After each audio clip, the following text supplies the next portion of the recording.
Hello दोस्तों, स्वागत है आपका सोशियोलॉजी क्लासेस के हमारे यूट्यूब चैनल पे।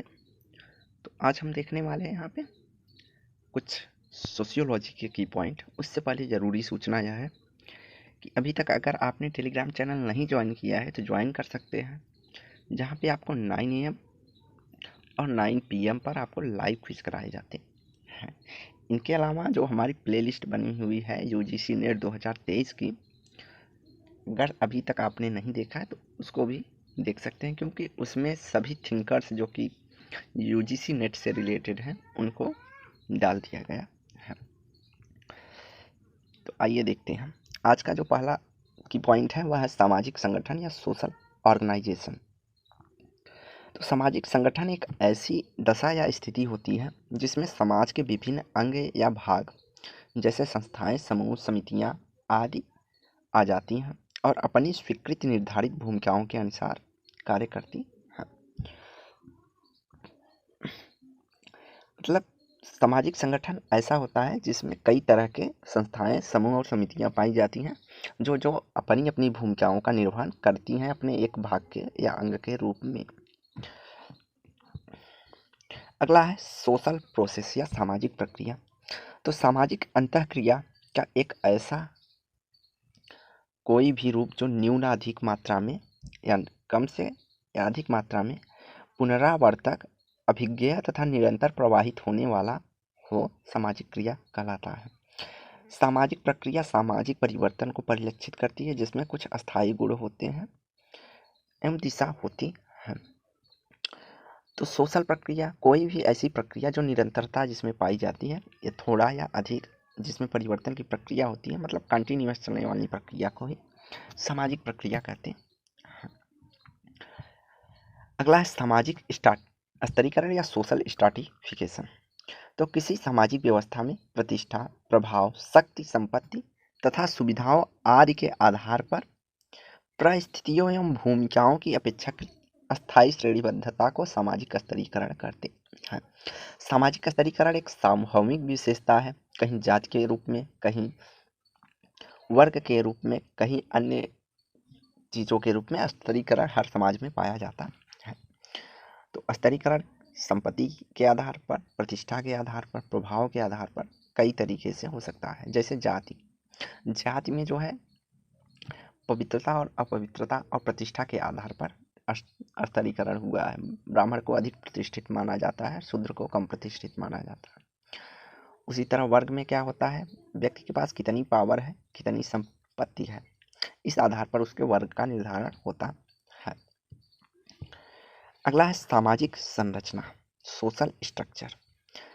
तो किसी भी बृहद रचना के विभिन्न अंगों तथा निर्णायक तत्वों के आपसी संबंधों को जो एक व्यवस्था या संगठन होता है, मतलब कोई भी रचना हो उसमें कई तरह के अंग पाए जाते हैं और उसके निर्वहन के लिए उन अंगों का जरूरी होना होता है, और एक दूसरे से एक व्यवस्था के रूप में या संगठन के रूप में जुड़े हुए होते हैं, उन्हें हम सामाजिक संरचना कहते हैं। जब जब किसी सामाजिक समूह या समाज की रचना की बात कही जाती है तो यहाँ हमारा तात्पर्य समूह के आंतरिक संगठन के अस्थायी प्रतिमान अर्थात समूह के सदस्यों के बीच पाए जाने वाले सामाजिक संबंधों के संपूर्ण ताने बाने से होता है। इन संबंधों में सामाजिक क्रिया, भूमिकाएं, परिस्थिति, संचार व्यवस्था, श्रम विभाजन, आदर्शात्मक व्यवस्थाएं सभी मतलब हो जाती हैं। सामाजिक संरचना में समाज में पाई जाने वाली जो भी व्यक्ति से रिलेटेड तथ्य हैं सब शामिल किए जाते हैं। अगला है सोशल सिस्टम या सामाजिक प्रणाली। तो एक सामाजिक प्रणाली की संरचना का निर्माण परिस्थितियों तथा भूमिकाओं के अंतर संबंध से होता है तथा इस संरचना का कार्य, संचालन, क्रियाओं एवं अंतःक्रियाओं के प्रतिमानों के रूप में होता है। तो कोई भी सिस्टम होता है तो उसमें कई तरह की परिस्थितियाँ होती हैं। जैसे पुलिस सिस्टम को लीजिए तो उसमें अलग अलग लेवल के लोग रहते हैं, उनकी परिस्थितियाँ होती हैं और वो अपने परिस्थितियों के आधार पर ही निर्वहन करते हैं। इसी तरह सामाजिक सिस्टम में अलग अलग होते हैं। जैसे परिवार को अगर एक सोशल सिस्टम या सामाजिक प्रणाली मान लिया जाए तो उसमें पिता का दायित्व अलग रहता है, दादा का दायित्व अलग होगा, पत्नी का दायित्व अलग होगा, पति का दायित्व अलग होगा। तो यह एक तरह से आपस में संचार करने के लिए उनकी प्रमुख परिस्थितियां एवं भूमिकाएं संचालित होती तो यह एक सोशल सिस्टम या प्रणाली होंगे, उसके कुछ नियम होंगे। जैसे आप पिता से आपका व्यवहार करने का लहजा अलग होगा, मम्मी से अलग होगा, पत्नी से अलग होगा, बच्चों से अलग होगा। तो सबके लिए क्रिया करने और संचालन करने के लिए अलग अलग प्रतिमान जो है होते हैं।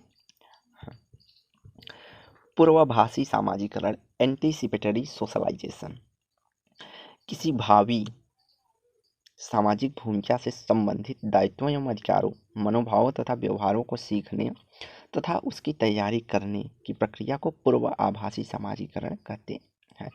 इस अवधारणा की रचना मर्टन तथा एएस किट्स ने की है, अर्थात सर्वप्रथम मर्टन का ही नाम लिया जाएगा समाजशास्त्र में, और किट्स भी इससे जुड़े हैं, तो इसको ध्यान रखेंगे आप लोग।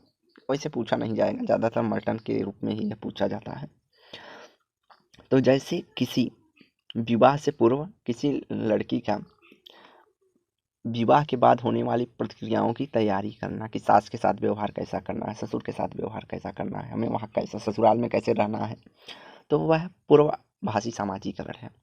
जैसे अभी आप लोग तैयारी कर रहे हैं, तो आप लोग को अभी से ही अपनी जो है, मान के चलिए कि आप असिस्टेंट प्रोफेसर बन गए हैं, आप अपने विचारों, मूल्यों और व्यवहार को उस तरीके से प्रदर्शित करने का प्रयास करते हैं, तो यह आपका पूर्वाभासी सामाजिकरण हो जाता है।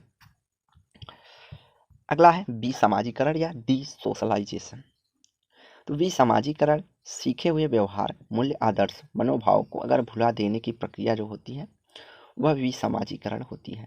इस प्रक्रिया के पहले पूर्व समाजीकरण के प्रभाव को नष्ट किया जाता है और नए सिरे से उसका समाजीकरण कर एक नए व्यक्तित्व की रचना की जाती है। जैसे किसी व्यक्ति को कारावास में डाला जाता है, तो उसका भी समाजीकरण करने के लिए डाला जाता है, ताकि वह जो है समाज में आने के लिए उसका पुनर्समाजीकरण हो सके।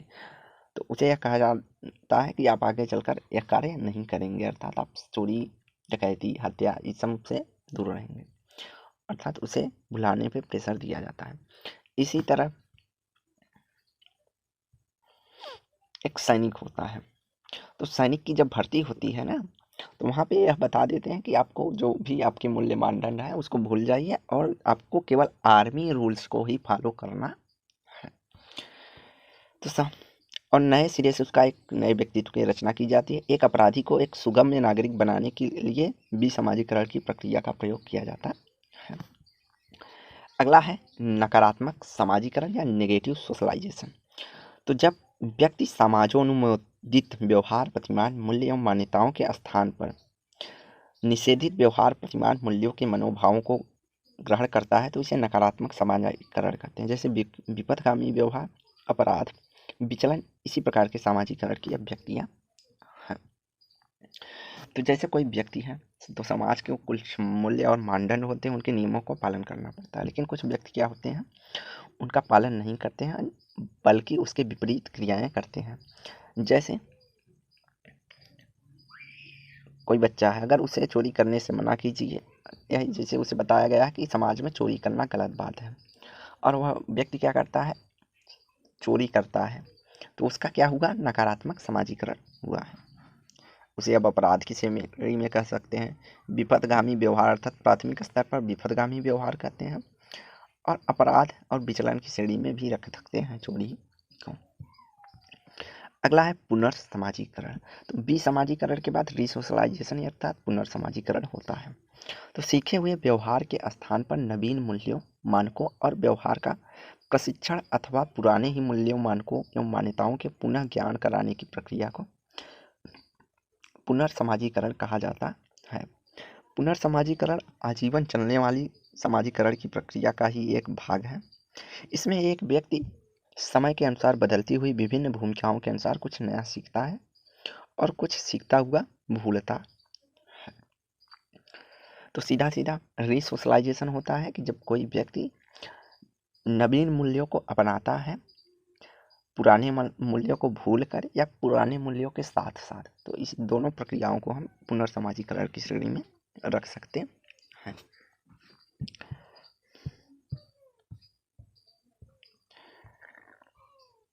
अगला है विवेचनात्मक समाजशास्त्र या क्रिटिकल सोशियोलॉजी। तो विवेचनात्मक समाजशास्त्र मानव की मानवीय संभावनाओं, उनकी तुष्टियों के आधार पर निर्मित आधुनिक समाज की आलोचना है। समाजशास्त्र की यह धारा पारंपरिक समाजशास्त्र के विशेषतः प्रकारवादी समाजशास्त्र की कटु आलोचक है।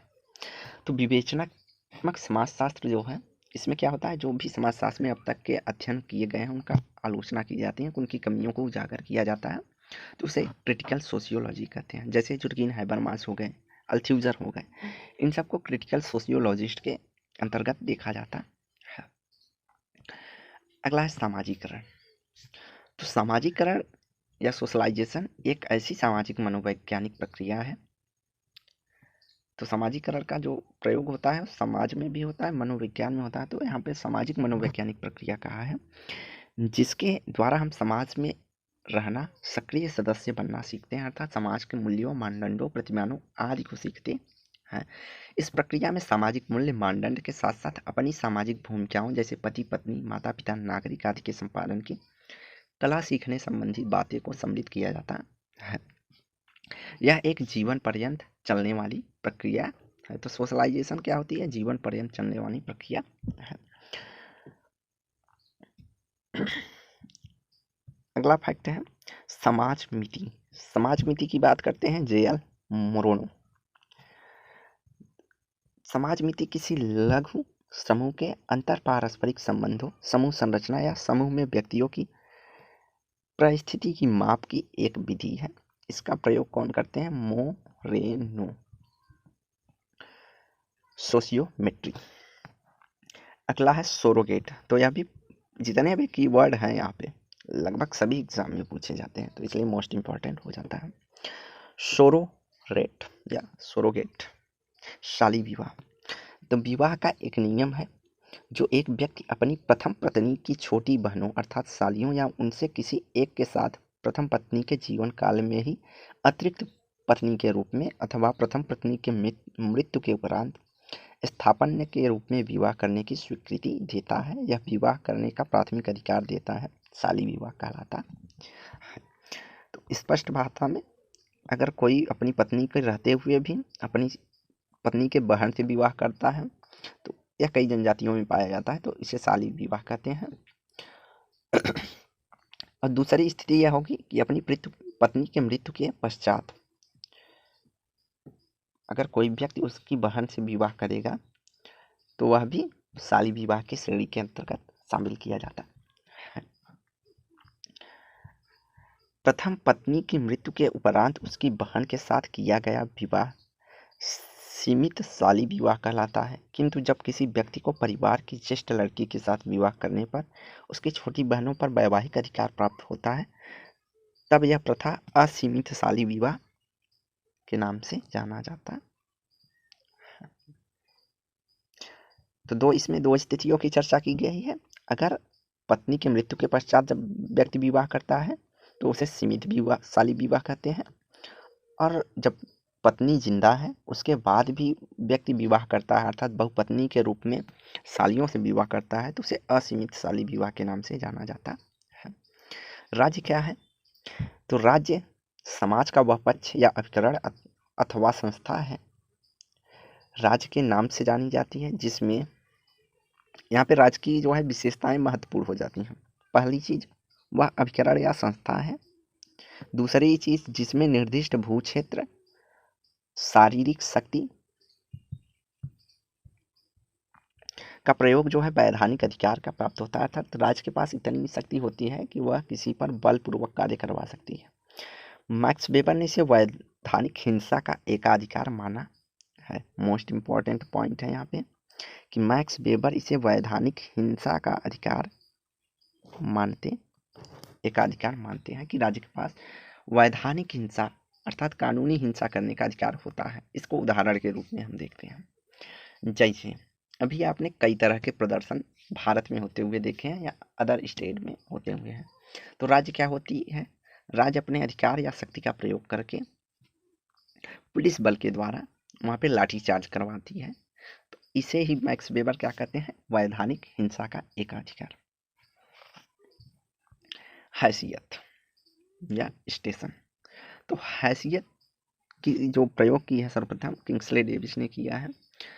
तो किंग्सले डेविस ने व्यक्ति की सामान्य परिस्थिति को इंगित करने के लिए स्टेशन शब्द का प्रयोग किया है।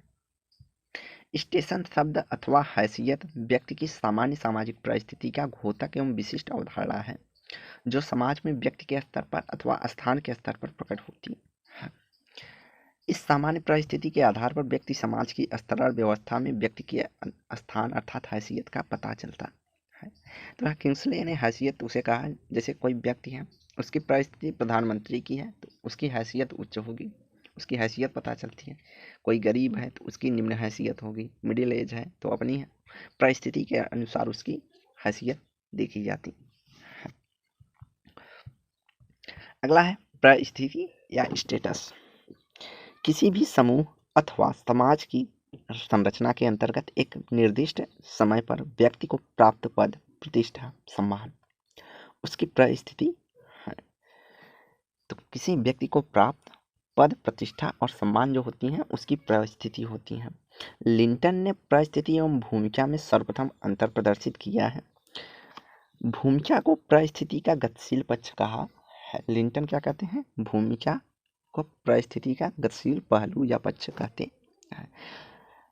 लिंटन ने परिस्थिति को प्रदत्त एवं अर्जित परिस्थिति के रूप में बांटा है। तो यहाँ 3 क्वेश्चन यहाँ से पूछे जा सकते हैं। पहला, स्टेटस में शामिल क्या होता है, अर्थात स्टेटस है क्या, परिस्थिति है क्या। दूसरा, परिस्थिति अवधारणा की सर्वप्रथम चर्चा किसने की है। तीसरा, परिस्थिति और भूमिका में अंतर किसने प्रदर्शित किया है। चौथा, लिंटन ने परिस्थिति को किन भागों में विभाजित किया है। और उसके बाद भी प्रदत्त और अर्जित परिस्थिति के उदाहरण देकर भी क्वेश्चन पूछे जाते हैं। प्रदत्त परिस्थिति वह होती है जो व्यक्ति को जन्म से प्राप्त होती है, जैसे जाति और किसी का बेटा होना, तो ये सब प्रदत्त परिस्थिति है। और वहीं अर्जित परिस्थिति क्या है, जब व्यक्ति अपने जैसे छात्र उपलब्धि, शिक्षा प्राप्त करना, उसके बाद किसी ऑफिस में कार्य करना, ये सब जो प्राप्त करता है व्यक्ति, अपनी अचीवमेंट, व्यवसाय करना, ये सब क्या होती है व्यक्ति की अर्जित परिस्थिति के रूप में देखी जाती है। अगला है परिस्थिति समूह या स्टेटस ग्रुप। तो स्टेटस ग्रुप की बात करते हैं। मर्टन जाति, प्रजाति, पूर्वज परंपरा तथा उपभोग प्रतिमानों के आधार पर निर्मित प्रतिष्ठा के लिए व्यक्तियों का संकलन परिस्थिति समूह कहलाता है। ऐसे समूह के सभी व्यक्तियों की जीवन शैली प्रायः समान होती है तथा समाज में उन्हें समान सम्मान प्राप्त होता है। उनमें समूह के रूप में एक चेतना भाव विद्यमान होता है। भारत में जाति समूह परिस्थिति समूह का एक अच्छा उदाहरण है। वर्ग भी परिस्थिति समूह का है जिसका निर्माण उत्पादन के संबंधों के आधार पर होता है। तो जाति समूह में देखिए, ब्राह्मण की परिस्थिति एक लेवल पे देखी गई है, क्षत्रियों की एक लेवल पे, शूद्रों की एक लेवल पे और वैश्यों की एक लेवल पर देखी जाती है। तो यह परिस्थिति समूह का उदाहरण के रूप में देखा गया। इसी तरह वर्ग में परिस्थिति भी देखने को मिलती है, जैसे असिस्टेंट प्रोफेसर के सभी लोग एक ही वर्ग परिस्थिति में परिस्थिति समूह के लोग होंगे।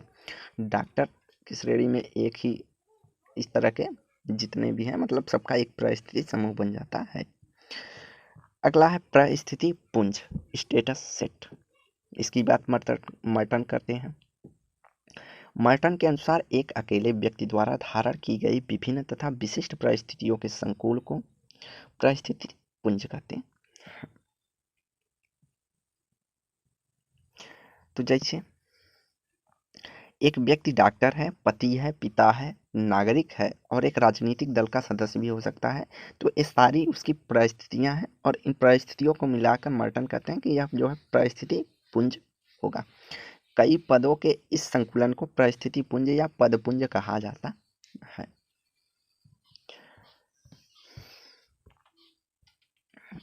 अगला है संरचनात्मक विभेदीकरण या सोशल डिफरेंशिएशन। यह अवधारणा इतिहास के उद्विकास सिद्धांत के संरचनात्मक प्रकारवाद से जुड़ी हुई है। ऐसा देखा जाता है कि समाज संरचनात्मक विभेदीकरण को आधारित सामाजिक परिवर्तन की प्रक्रिया के माध्यम से सरलता से जटिलता की ओर अग्रसर होता है और इस प्रक्रिया को अपने सरल रूप में एमोबा नामक कल्पित जीवन में परिवर्तन में देखा जाता है और जो विभाजन एवं पुनर्विभाजन में अनेक परिस्थितियों से गुजरते हुए आज अति विकसित मानव प्राणी हो गया है। तो यह उद्विकास की प्रक्रिया से इसे जोड़कर देखा गया है। इन्होंने उदाहरण देते हुए कहा कि पहले एक कोशिकीय जीव था अमीबा, वह विभाजित होते होते कई जीवों में हो गया, तो इसे ही सामाजिक विभेदीकरण के रूप में इन्होंने संरचनात्मक विभेदीकरण के रूप में इसकी जो है चर्चा की है। इसी तरह समाज में कई तरह के विभेदीकरण पाए जाते हैं, उसे सामाजिक विभेदीकरण कहते हैं। अगला है संरचनावाद। समाजशास्त्र में जिस संरचनावाद की चर्चा की जाती है वह मार्क्स के विचारों पर आधारित है। संरचनावादियों की मान्यता है कि सामाजिक घटनाएं भी उसी प्रकार संरचित हैं जिस प्रकार भाषा संरचित है। संरचनावादी सामाजिक घटनाओं की व्यवस्थागत एवं संबंधात्मक प्रकृति पर बल देते हैं। उनके मतानुसार अध्ययन की जाने वाली घटना की व्याख्या उसकी आंतरिक विशेषता की अपेक्षा उसकी व्यवस्था के अन्य घटनाओं के उसके संबंध और उसके अंतर के आधार पर की जाती है। तो यहाँ पे कहते हैं कि जो संरचनावाद है, जिस तरह संरचना वह मार्क्स के विचारों से प्रभावित है, तो भाषाई संरचनावाद के रूप में जाना जाता है सॉसरे को।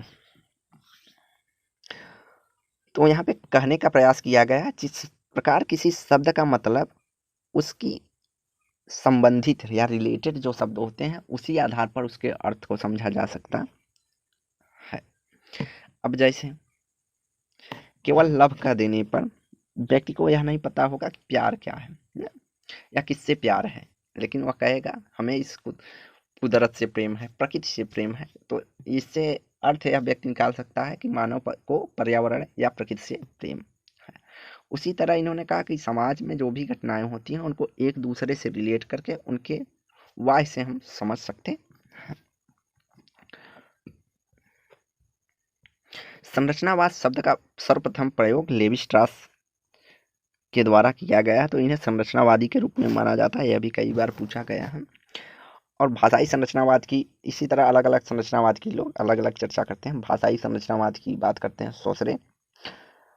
स्ट्रास ने जिस संरचनावाद को जन्म दिया वह भाषाई व्यवस्था और नातेदारी व्यवस्था में पाई जाने वाली समानता के आधार पर आधारित थी। तो यहाँ पर खास करके इन्होंने भाषाई व्यवस्था का तो कम चर्चा किया था, लेकिन इन्होंने नातेदारी व्यवस्था की जो है संरचना के बारे में लेवी स्ट्रास बताते हैं। इनकी एक अलायंस थियरी करके भी पूछी जाती है पुस्तक होते हैं, तो इन्होंने नातेदारी पर बहुत कुछ लिखा है। उत्तर संरचनावाद पोस्ट स्ट्रक्चरलिज्म।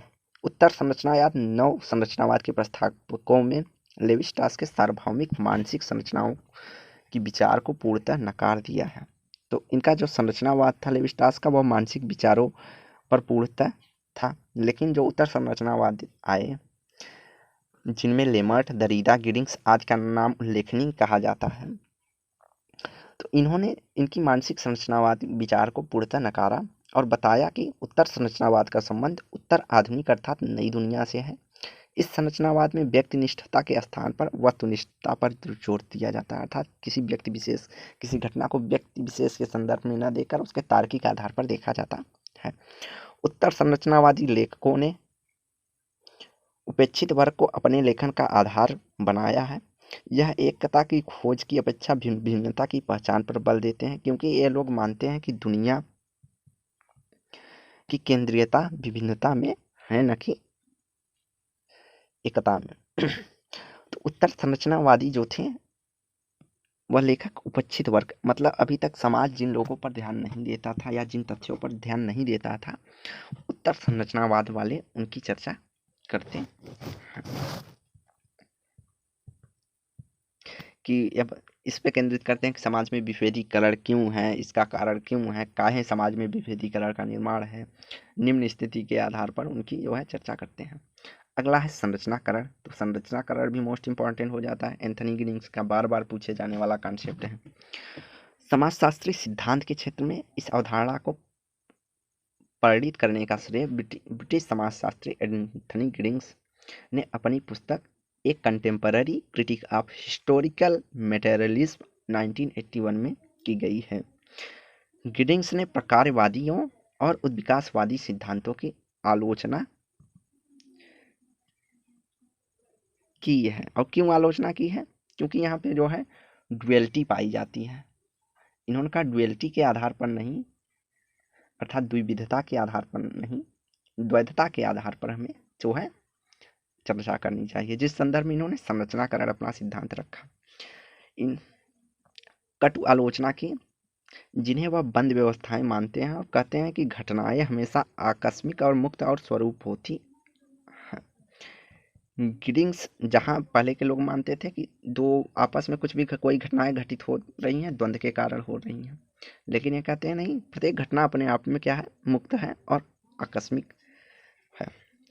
उनके अनुसार सामाजिक संरचनाएं सामाजिक कर्ताओं की बाहर की वस्तु नहीं, अपितु यह तो नियम और संसाधन हैं जो कर्ताओं के द्वारा अपने व्यवहार के दौरान निर्मित और पुनर्निर्मित किए जाते हैं। मोस्ट इंपॉर्टेंट पॉइंट है, कई बार एग्जाम में पूछा गया।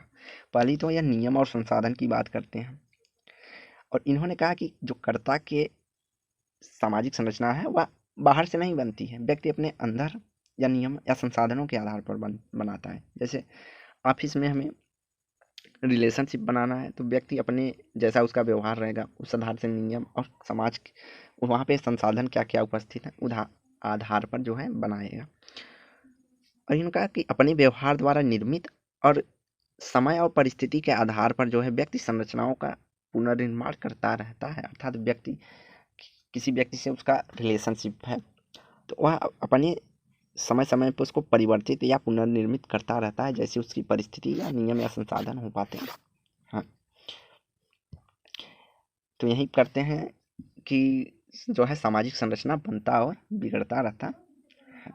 तो इसको एक प्रश्न आता है कि बाधित करके उसमें कुछ दिया रहता है कि व्यक्ति जो है समाज को बाधित और पुनर्निर्माण करता है। अगला है उपसंस्कृति या सब कल्चर। किसी समाज की संपूर्णता संस्कृति के एक भाग को उपसंस्कृति कहा जाता है, जो बृहद संस्कृति के किन्हीं बातों जैसे भाषा, रीति रिवाज, मूल्य, सामाजिक मानदंड और जीवन शैली से भिन्न होती है। तो उपसंस्कृति का सबसे अच्छा उदाहरण अपने भारत में मिल जाता है देखने को। जैसे भारत की जो एक संपूर्ण संस्कृति है उसको हिंदू कल्चर कहते हैं या सनातन कल्चर कहते हैं, लेकिन इसके अलावा पंजाब में उनकी अपनी भाषा, रीति रिवाज, मूल्य और कल्चर होते हैं। दक्षिण में उनके अपने मूल्य कल्चर होते हैं। असम बंगाल में जाएंगे तो उनके अपने, मतलब हर स्टेट का अपना अपना मूल्य कल्चर एक है और एक सार्वभौमिक कल्चर है, तो इनको उपसंस्कृति के रूप में देखा जाता है। अगला है प्रतीकात्मक अंतःक्रियावाद या सिंबॉलिक इंटरैक्शनिज्म। तो भाषा अथवा संकेतात्मक भाव भंगिमाओं पर आधारित संप्रेषण, भाषा तथा संकेतों के भाव भंगिमाओं पर आधारित संप्रेषण एवं अंतःक्रिया के विशिष्ट रूप को प्रतीकात्मक अंतःक्रिया कहते हैं।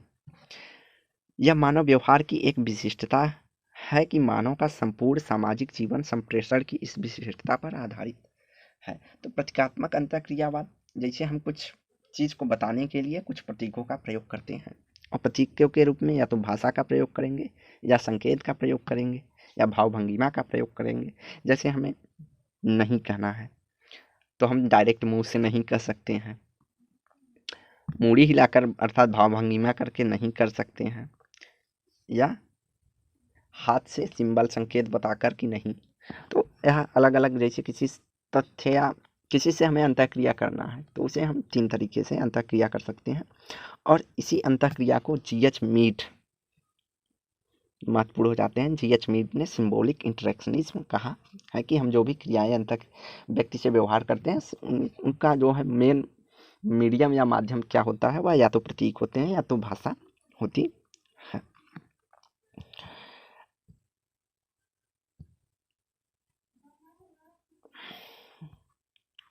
प्रतीकात्मक अंतःक्रिया, तो यह सिद्धांत रोजमर्रा के जीवन के अर्थों को जानने के लिए अति निकटता और घनिष्ठता को सामाजिक अंतःक्रियाओं के प्रेक्षण किए जाने पर बल देता है।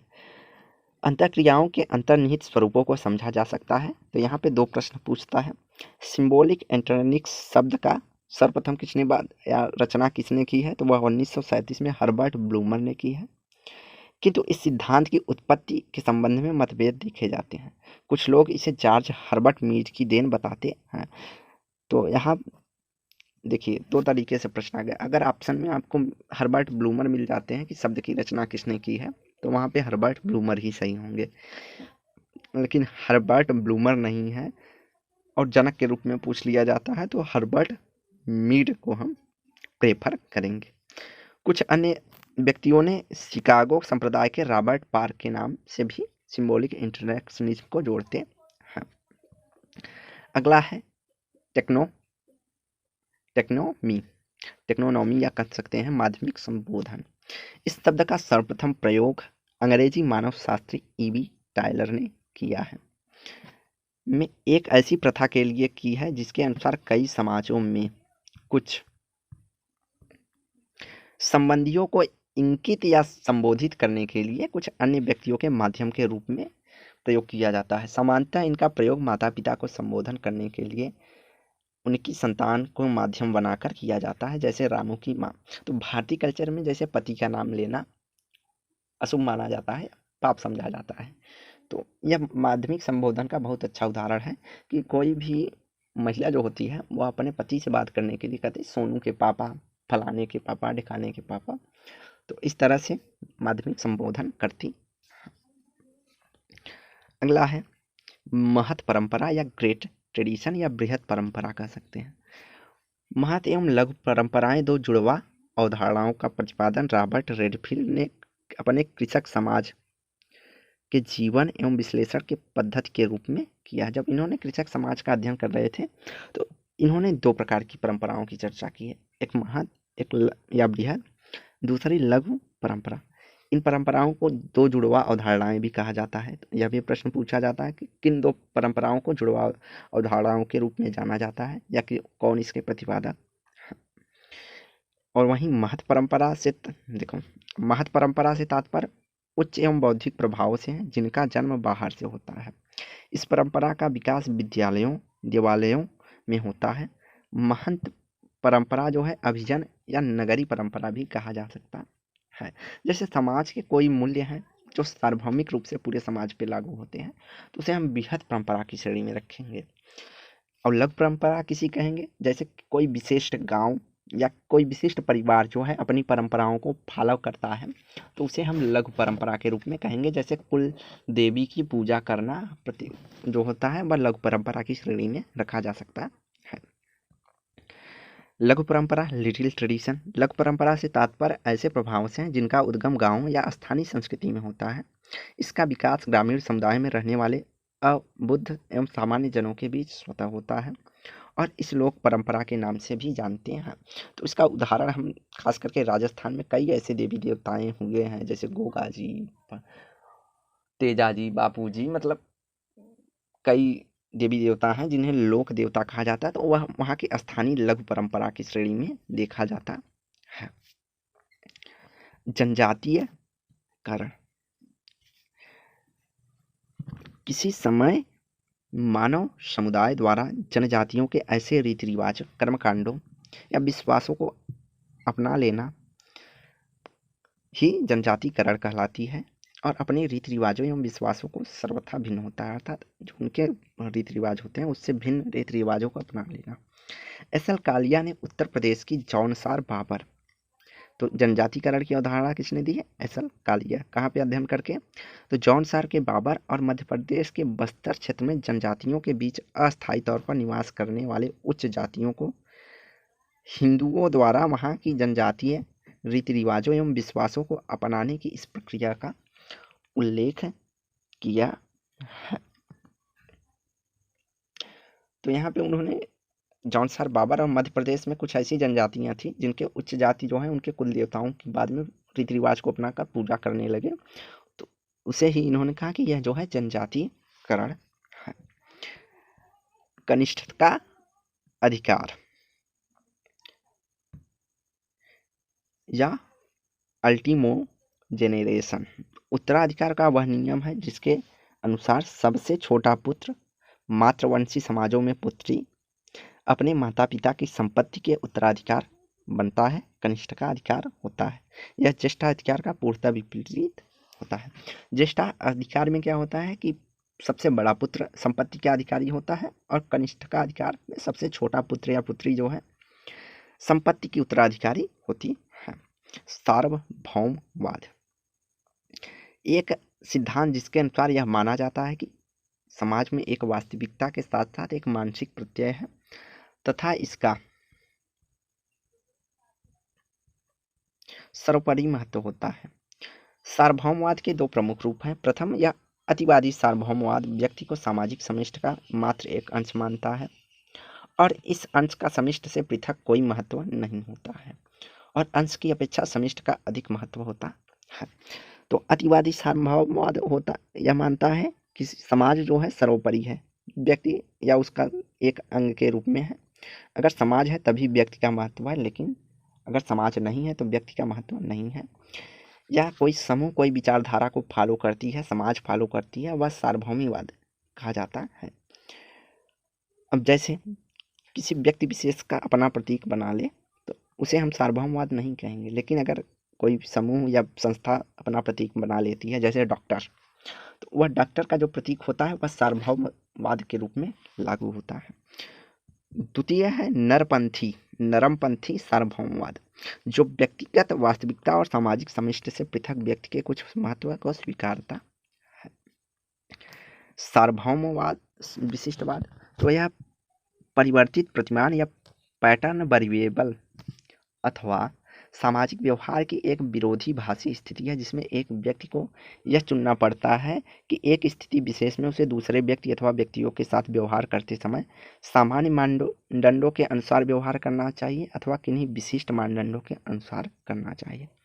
सामाजिक व्यवहारों का द्विविभाजन टालगट पार्सन द्वारा प्रस्तावित 5 परिवर्तित चरों के आधार पर किया जाता है। तो यहाँ पे मोस्ट इम्पॉर्टेंट फैक्ट है कि टालगट पार्सन ने 5 प्रकार के प्रतिमानों की चर्चा की है, जैसे सार्वभौमिकरण बनाम विशिष्टवाद, भावनात्मक बनाम तटस्थवाद।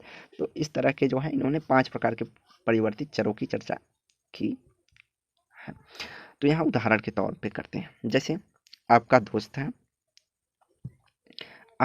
है और वह क्या है, कलेक्टर या डीएम के पद पे है।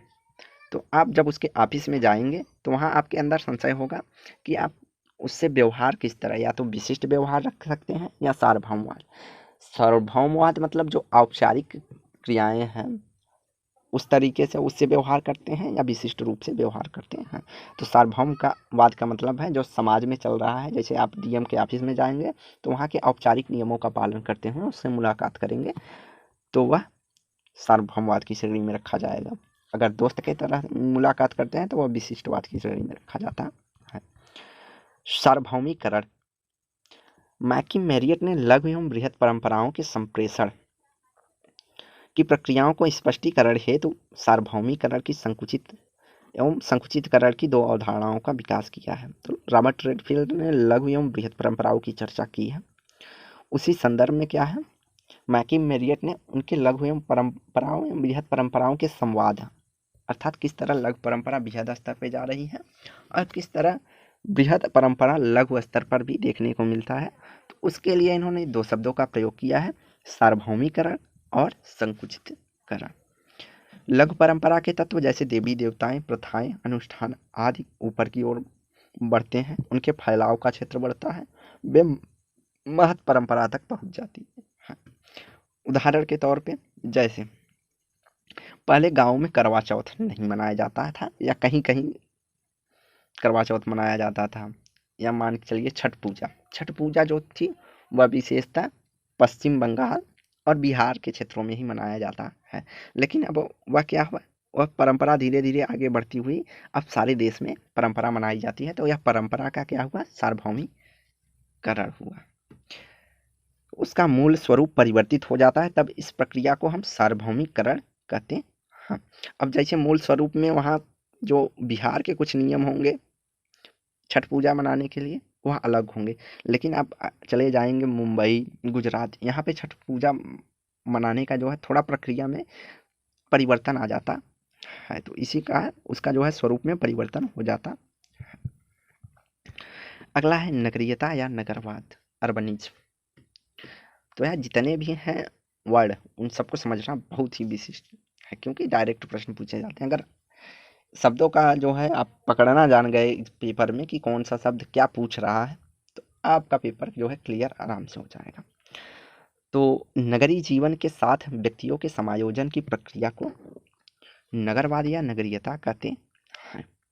शिकागो संप्रदाय के लुईस वर्थ के अनुसार नगरवाद या नगरीयता बसावट का वह तरीका नहीं है। लुईस वर्थ क्या मानते हैं? यह नगरवाद या नगरीयता बसावट का तरीका नहीं है, अपितु यह जीवन जीने की एक विशिष्ट शैली है। तो जब व्यक्ति गांव की विशिष्ट जीवन जीने की शैली में परिवर्तन लाता है, उसी को लुईस वर्थ नगरीयता कहते हैं। नगरीयता की प्रमुख विशेषता यह है कि निर्वैयक्तिक सामाजिक अंतःक्रिया अर्थात काम से काम मतलब, अत्याधिक गतिशीलता, यहाँ विशेषता महत्वपूर्ण हो जाती है।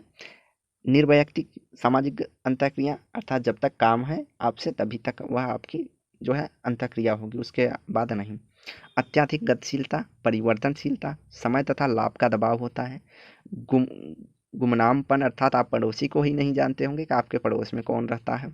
काम करने के लिए निर्जीव शक्ति का प्रयोग, उन्नत प्रौद्योगिकी पर आधारित सामाजिक जीवन, परिवार का ह्रास आदि जो है नगरीयता के प्रमुख लक्षण हैं। नगरवाद और नगरीकरण में अंतर। नगरवाद एक दशा या परिस्थितियों का पुंज है। नगरवाद एक दशा या परिस्थितियों का पुंज है, लेकिन नगरीकरण क्या है? परिवर्तन की एक प्रक्रिया है, जिसमें व्यक्ति नगरीय जीवन शैली को अपनाता है तो उसे हम नगरीकरण कहते हैं। लेकिन नगरवाद क्या है? नगरवाद में आएगा आपका छोटे छोटे जैसे उद्योग, बड़े बड़े उद्योग, छोटे छोटे उनके आसपास क्या होते हैं, बस्तियां होती हैं। तो यह सब जो है वहाँ के जो मिलकर जो पुंज बनेगा उसको नगरी, वहाँ के ट्रांसपोर्ट, वहाँ का हर चीज़, संचार का साधन, तो हर चीज़ मिलकर क्या करेगा? वह नगरवाद की अवधारणा को प्रतिपादित करेगा। लेकिन व्यक्ति रहने के तरीके को जब अपने जीवन में ढालने लगता है तो उसे नगरीकरण कहते हैं। तो आज की वीडियो यहीं समाप्त करते हैं। वीडियो को लाइक एंड शेयर कीजिए, चैनल को सब्सक्राइब कीजिए। धन्यवाद।